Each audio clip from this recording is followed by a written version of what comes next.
de vida. Sepan ahí que estamos grabando.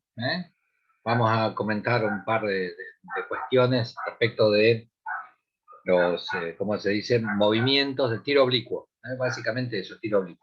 Habíamos estado charlando la clase pasada sobre tiros horizontales, que sería como la mitad de la trayectoria de un tiro oblicuo.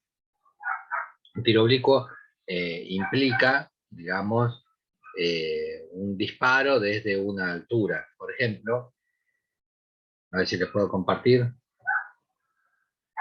No, esta no es la pantalla que necesitamos ver. He buscado un programa, que ahora lo busco de nuevo, porque no sé dónde lo sacaste. Esto. Bueno, ahí les comparto de nuevo.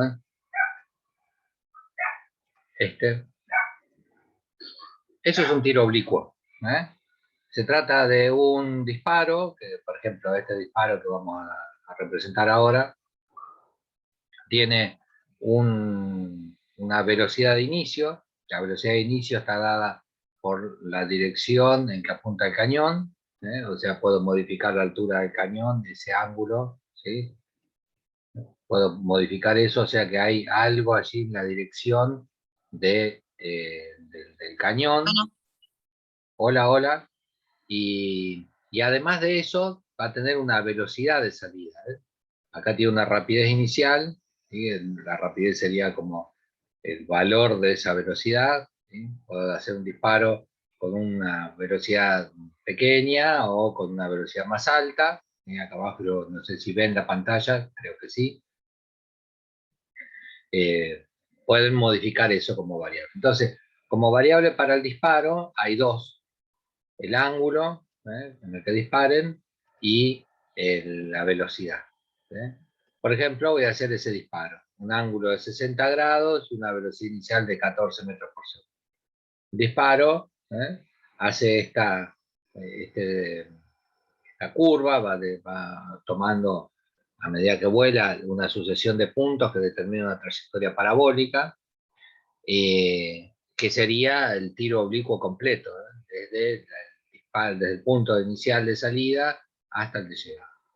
Nosotros la clase pasada estuvimos haciendo otro modelo, ¿sí?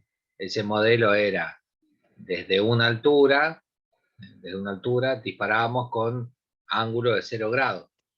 Entonces hacíamos un disparo así. Y claro, lo que se nota es como un arco de la parábola, este segmento, este sector de la curva parabólica. En cambio, cuando realizamos un tiro oblicuo desde el nivel del suelo, con un ángulo, la curva completa las dos ramas de la parábola, hasta ascendente, hasta ese punto, que se llama altura máxima, y luego descendente. ¿Está? Entonces, lo que nosotros habíamos visto en la clase pasada era una, ¿cómo se dice? Una visión parcial de este tipo de eventos que implican una trayectoria ascendente hasta alcanzar la altura máxima y luego decae. ¿Está? ¿Se entiende? Las variables que tengo son dos, el ángulo y la velocidad. Si aumento la velocidad, efectivamente va a ir más largo, va a caer a mayor distancia. Esta distancia, desde el lugar donde se dispara hasta el lugar donde impacta, se le llama alcance.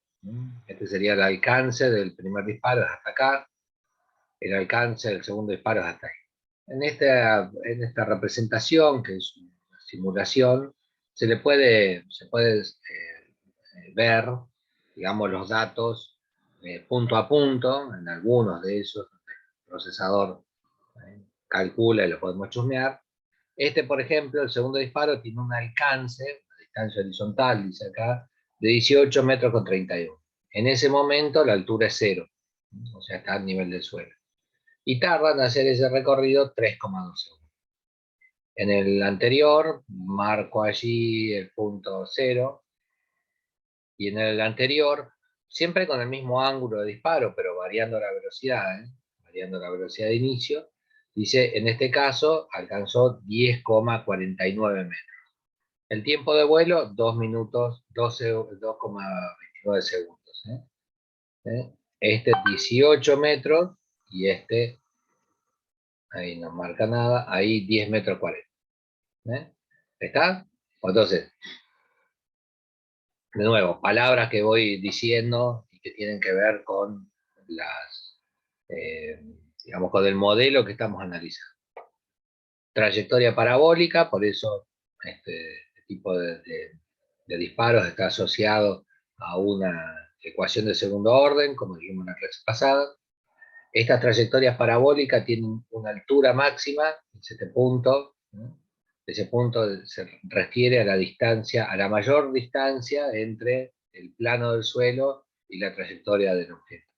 A eso se le llama altura máxima. Y por otro lado, la distancia total que recorre, desde acá hasta este punto, en el segundo disparo, se le llama alcance.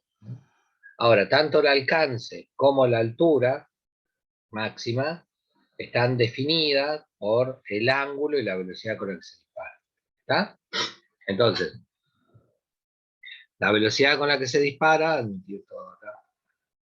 la velocidad con la que se dispara, la puedo variar, en este caso, así, y el ángulo también puedo variarlo como variable. Hola. Hola, hola. Hola, Pamela, me parece que hay saludos. Bueno, puedo entonces variar el ángulo, ¿sí? Y variar la velocidad. La consecuencia de eso va a ser... casi le doy al hombre. Quiero pegarle al ángulo a la diana esta que está ahí en el suelo. Hay información que Shinobi enviado a la Voy a tumba meter del un otro. cachito más la velocidad. Ahí quedó un micrófono abierto por ahí. Por ahí. Ahí creo que me paso si disparo ahí. ¡Tum! Bueno, entonces, la combinación sería 60 grados, 17 metros por segundo. Puedo buscar otras combinaciones, cambiarle el ángulo, aumentarle la velocidad y eventualmente pegan al mismo lado. No sé. Vamos a darle más velocidad. A ver qué pasa. No, este es el máximo de velocidad, lo que gano es altura, pero no llega a pegarle a la diana. Cambio el ángulo, le bajo la velocidad. Bueno, en la combinación entonces del ángulo y la velocidad, voy a poder determinar cuál es la, digamos, trayectoria. Yo puedo, a partir de esas dos variables, puedo determinar la trayectoria del objeto. Entonces, lo que deberíamos chusmear hoy es casualmente cuál es la relación entre la velocidad con la que se dispara y el ángulo, esas dos cosas, ángulo y velocidad, y poder determinar dónde cae. Para poder hacer eso, para poder avanzar en esa dirección, vamos a hacer un pequeñito análisis del objeto. Uy, estamos chusmeando. Cambio de cámara. Ahí está. Bueno, sería una cosa así. Pienso en un sistema cartesiano, XY, sistema cartesiano, y sobre ese sistema cartesiano hago la trayectoria del disparo. Va a quedar una cosa así. Recuerden entonces que hay como una línea de simetría, ¿no?, de la curva, y que esto representa, no es un círculo, ¿no?, podría ser una cosa así también, no es un círculo, es una parábola, dividida en dos tramos de esa parábola. El punto más alto que alcance, este punto de acá arriba, a esto se le llama altura máxima. ¿Sí? Y a la distancia, desde el lugar donde vos disparaste, voy a hacer una línea un poquito más recta, a la distancia desde donde vos disparaste hasta donde cae el objeto, a este punto, desde acá hasta acá, se lo llama alcance. Alcance. ¿Está? Entonces, me quedó bastante feo ahí abajo el alcance.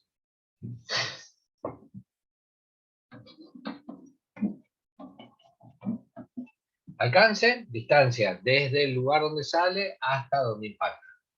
Altura máxima, mayor altura desde el plano de la horizontal hasta el vértice de la parábola. ¿Está bien? La modificación de la parábola, la amplitud, qué tan alto es, o o qué tan estrecha y esas cuestiones, van a estar dadas por las variables de inicio. Y esas variables de inicio son o el valor de la velocidad y el ángulo.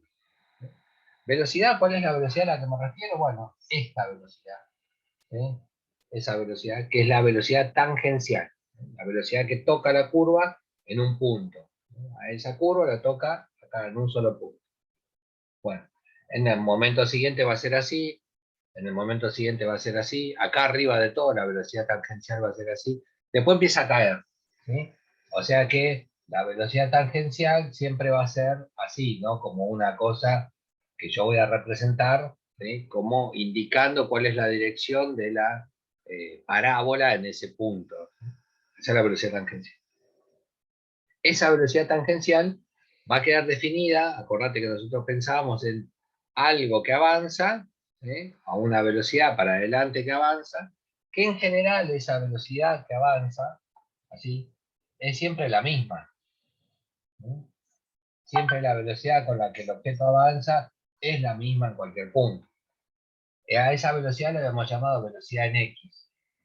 Y si no estamos considerando los efectos distorsivos, digamos, del aire, ¿cómo se dice? Eh, fricción viscosa con el aire, si no estoy considerando eso, pues esa velocidad para adelante es siempre la misma. Sube y baja, pero siempre con la misma velocidad. Ahora, ¿por qué sube y baja? Bueno, acordate que siempre estamos pensando en que este fenómeno se da por acción de la gravedad. Siempre tengo la acción de la aceleración de la gravedad que tiende a, digamos, a acelerar los objetos hacia abajo. En el momento que vos realizás el disparo, agarro la flecha, tiro así tú, en el momento que realizo el disparo, efectivamente tengo un componente de la velocidad para arriba, la velocidad en I para arriba. Entre las dos, entre la velocidad en I y la velocidad en X, determinan la velocidad tangencial, entre las dos. Entre qué tanto avanza y qué tanto sube. Entre las dos determinan esa velocidad. Ahora, en el punto siguiente, la velocidad para arriba es afectada por la gravedad para abajo. ¿Está? Entonces, en el momento siguiente, esta es más cortita, la velocidad para arriba. ¿Está? ¿Por qué es más cortita? Bueno, porque la gravedad la reduce.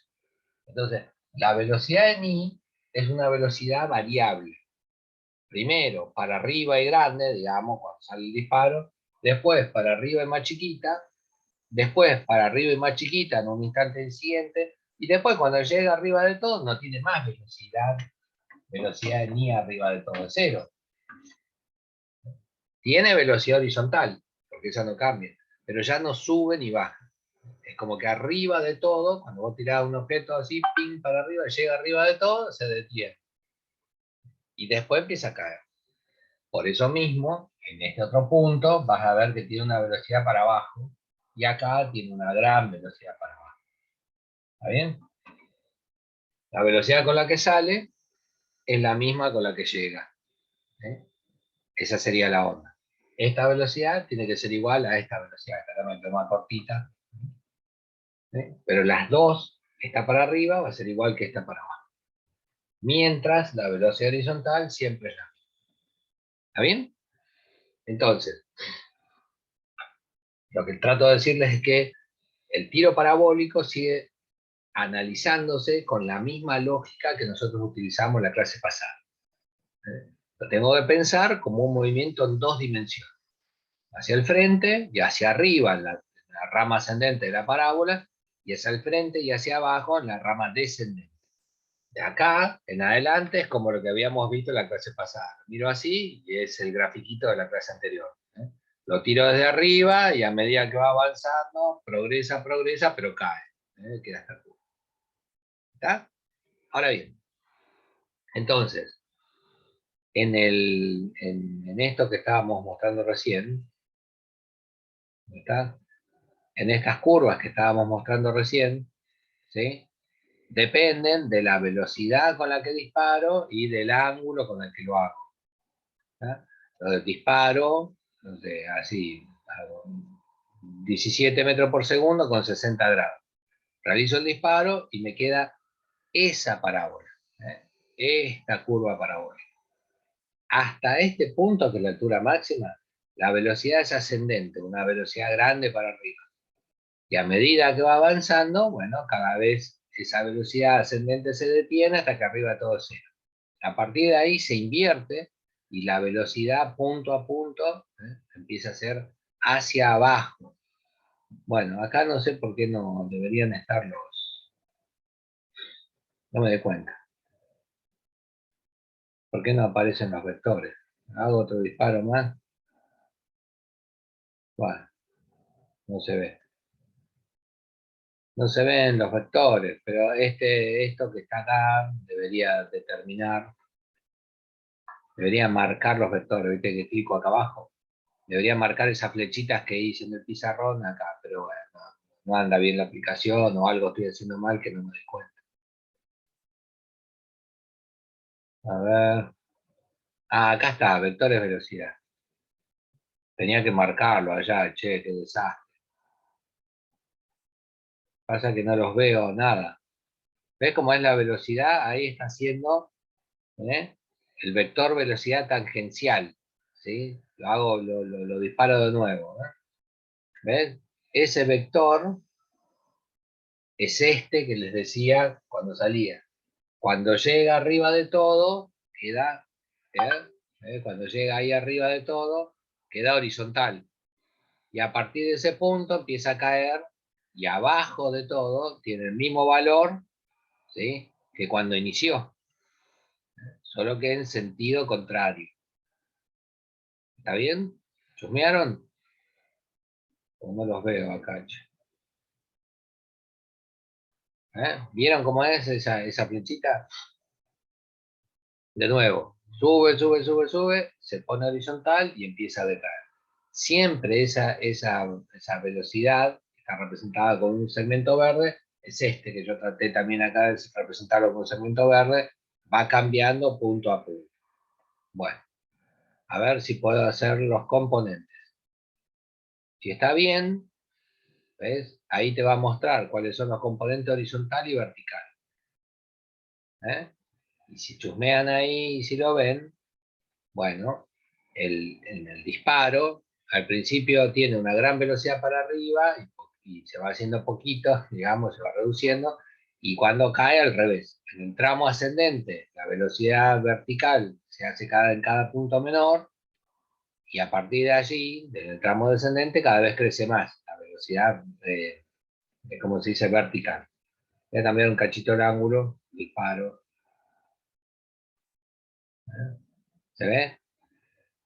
Arriba de todo se hace cero, la vertical, y después empieza a aumentar, aumentar, aumentar, hasta que cuando llega al piso tiene el mismo valor que el que sale. Bueno, mientras, fíjense que el componente horizontal siempre es el mismo. Ese no cambia. Siempre va apuntando para adelante con el mismo valor. El que cambia es el vertical. ¿Está? Entonces, esa combinación de vectores es esto que estamos representando acá. La velocidad tangencial siempre va a ser el producto de los vectores horizontal y vertical. Pero el que cambia es el vertical. El horizontal siempre es el mismo. ¿Está bien? Sería así la cuestión, ¿sí? El horizontal siempre el mismo y el vertical es el que va a cambiar.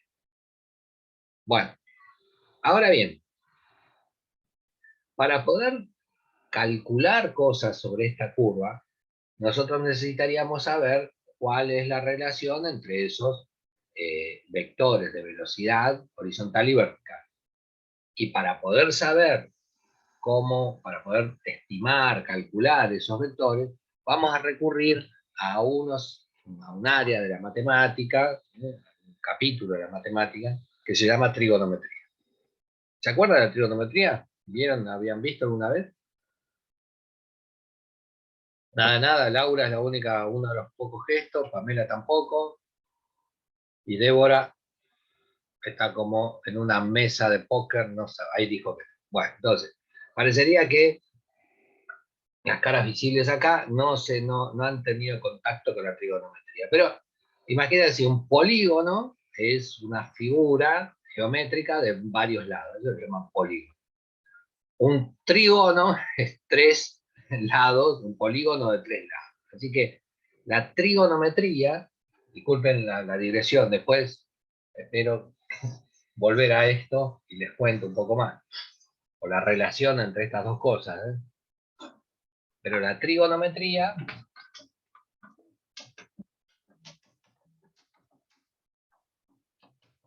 sería la relación métrica en polígonos de 3 lados. La relación métrica, la relación entre los lados de un triángulo. El polígono de 3 lados. Ahora, ese triángulo, en realidad, aunque la trigonometría es más amplia, nosotros de los triángulos vamos a elegir un modelo de triángulo que son los triángulos rectángulos. ¿Sí? ¿Se acuerdan cuáles son? Los triángulos rectángulos son los que tienen uno de los ángulos rectos. Uno de los ángulos mide 90 grados. ¿Está? Entonces, de toda la trigonometría que estudia triángulos en general, nosotros nos vamos a detener en las relaciones métricas de los lados de triángulos rectángulos. ¿Está? Les cuento así, de pasadita, que la trigonometría surge como una herramienta para la medición, para el relevamiento de construcciones, de distancias en el campo, para parcelar, para todo eso se usaba y se usa la trigonometría. Habrán visto por ahí al lado de la ruta que hay unos crotos con un trípode parado al costado, mirando un instrumento óptico, y por allá otro con una vara que pone una vara. Bueno, lo que hacen sigue siendo la misma, las mismas técnicas que podrían haber usado los egipcios para determinar sus construcciones, ¿no? En la misma lógica. Por ejemplo, vos querés encuadrar el rancho, ¿eh?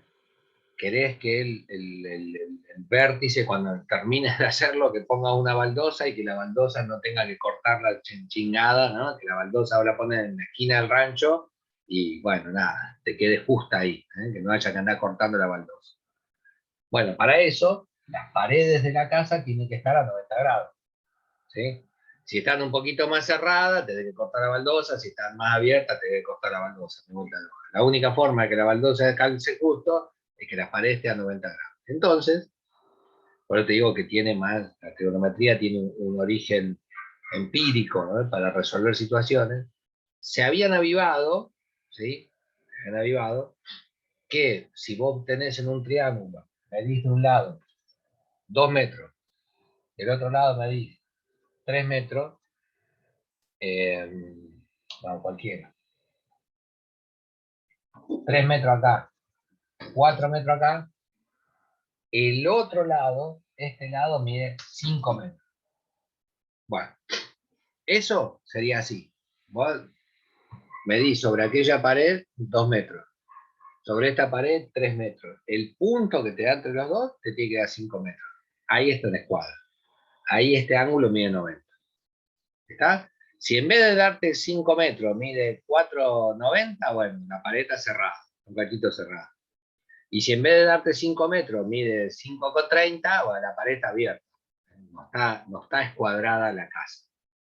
Entonces, era una técnica que usaban para poder construir, para hacer construcciones, porque si no, imagínate, tratando de escuadrar la casa con la escuadra de la escuela, poniendo 2 hilos en el aire y vos con la cuadrita tratando de ver que te quede abierto o cerrado. Bueno, es un método bastante impreciso. Entonces, se utilizaba este tipo de cosas. Podés medir 30 centímetros de un lado, 40 del otro, 50 así.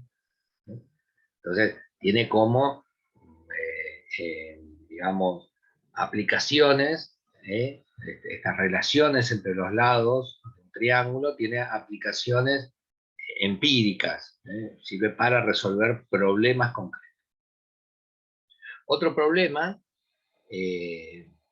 a esto en realidad se lo conoce como Teorema de Pitágoras. No sé si habrán escuchado el teorema de Pitágoras. Bueno, nada, es una relación entre triángulos bastante conocida. Bueno, estas relaciones entre los lados del triángulo se utilizaban, por ejemplo, para, no sé, determinar la altura de un objeto inaccesible. El poste de luz de allá enfrente. ¿A qué altura está la lámpara que alumbra la calle? Bueno, no sé, ¿cómo hago para llegar hasta la lámpara que alumbra la calle? Tiene un coso así, el poste es así y así. ¿Cómo hago para llegar? Entonces, vos casás, tomás alguna cosa, comparás con algo, decís, bueno, eh, no sé, más o menos el árbol, la casa mide 4 metros, el palo aquel es más alto, tendrá 6 metros, 7 metros, bueno, eso es una estimación.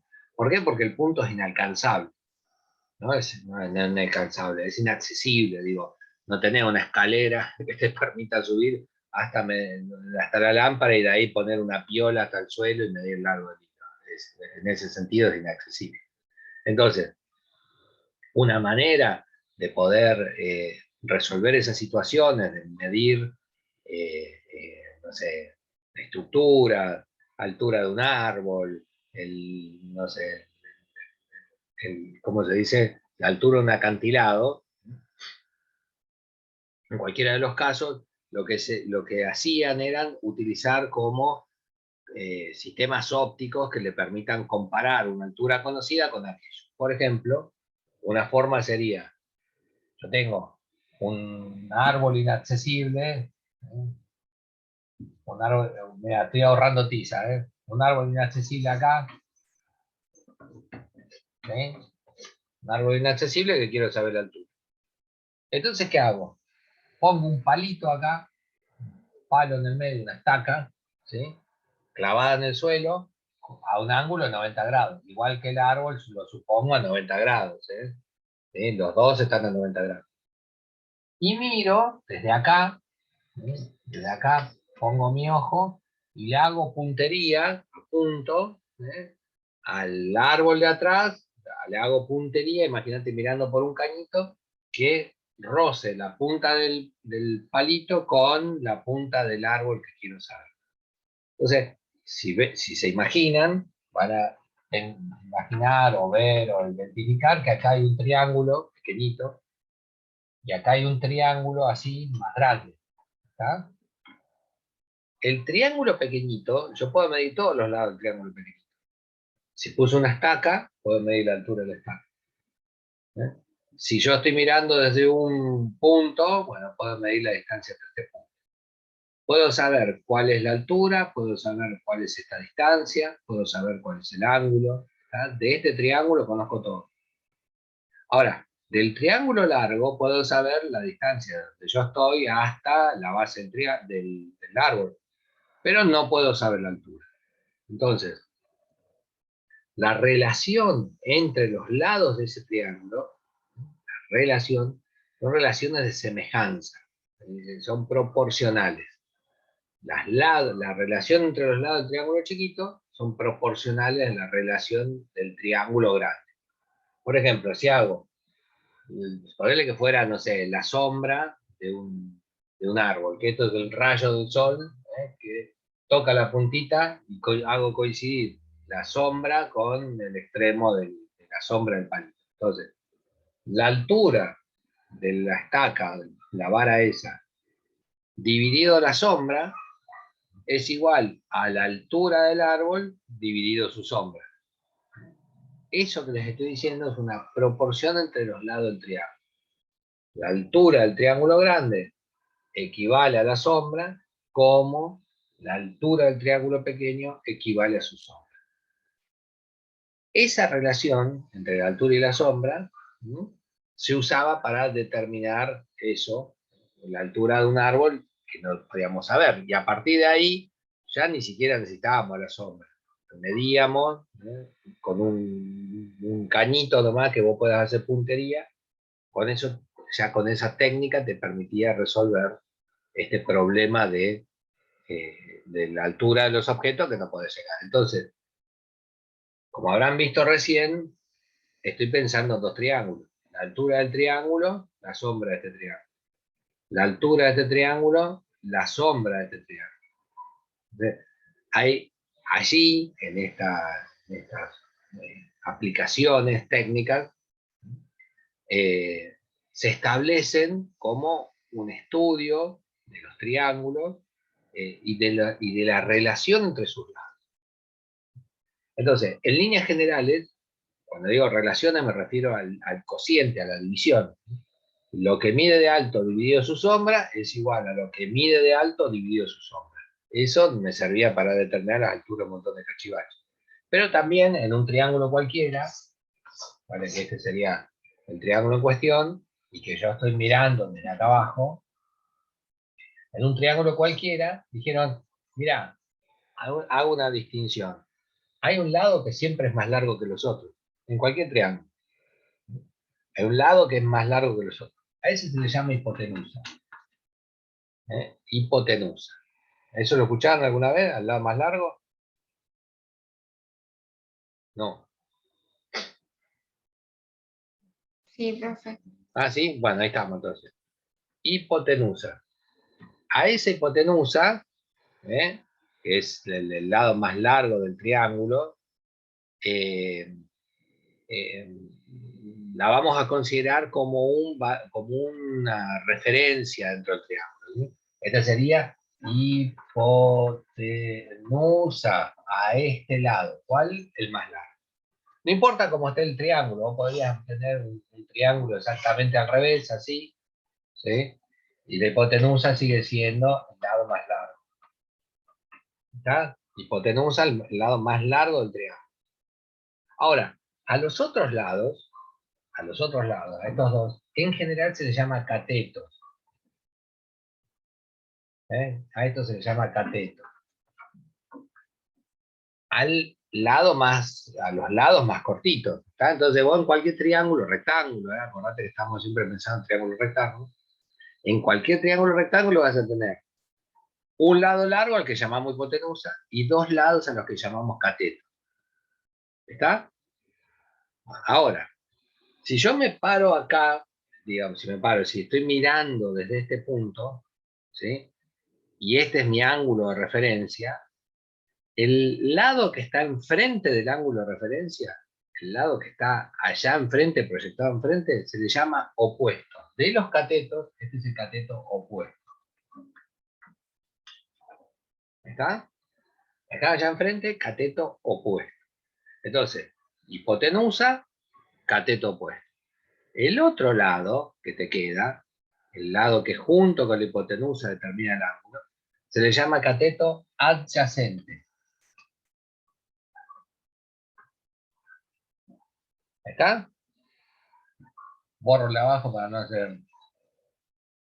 ¿Sí? Entonces, en este triángulo, yo estoy considerando que estoy mirando desde acá, el lado más largo es la hipotenusa, el lado que está enfrente de donde estoy mirando se llama cateto opuesto, y el lado que está acá del costadito, cateto adyacente.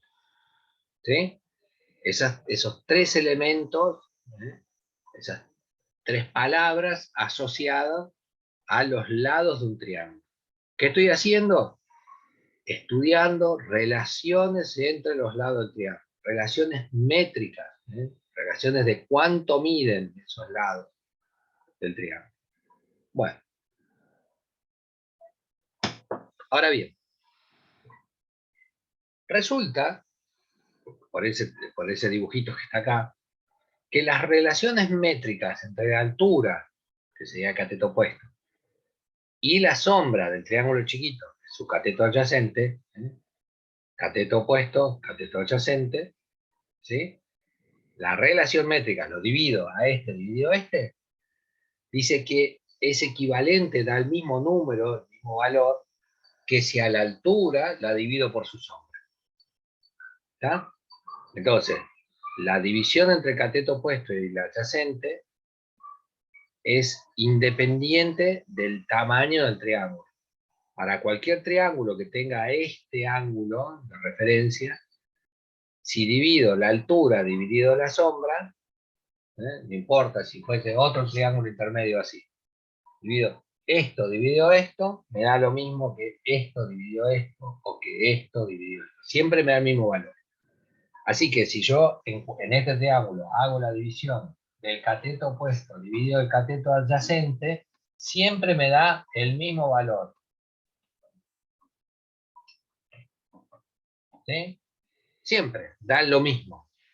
Para un ángulo en particular, ¿eh? Esto vale para un ángulo en particular.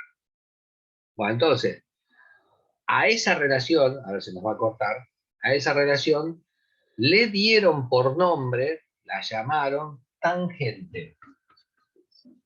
A la relación entre la división del cateto opuesto dividido el cateto adyacente en un triángulo rectángulo, en general, recibe por nombre, ¿sí? Se la denomina, se lo llama tangente. Bueno, entramos de nuevo, porque ya se corta.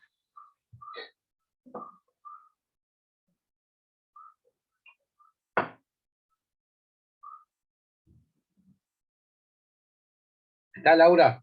Corto y arrancamos de nuevo. Bueno.